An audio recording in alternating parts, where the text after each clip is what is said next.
थोड़ी देर में निकलूंगा। जाने से पहले तुमसे बात करनी थी।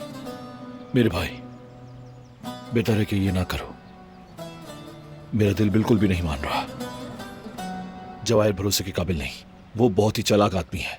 वो अकेला नहीं आएगा। इसके बरक्स है, इस बार वो अकेले ही आना चाहता है। दरअसल वो खुद से भी सामना करेगा। खुद पसंद इंसान है। उसे लगा कि मेरे सामने दबने लगा है। वो तन्हा शिकस्त देना चाहता है। सिर्फ तभी मुतमईन होगा। फिर भी भाई। बात खत्म हो गई फराद। अब मेरी बात सुनो। मैं तुमसे इसलिए बात करना चाहता था कि अगर मुझे कुछ हो जाए तो। भाई ये कैसी बातें कर रहे हो? बात सुन लो मेरी फराद, सुनो।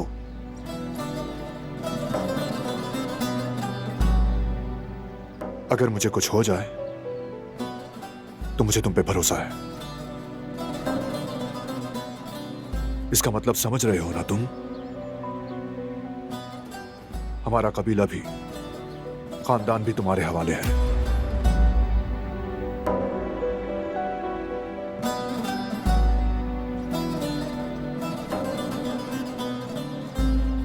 वक्त आ गया है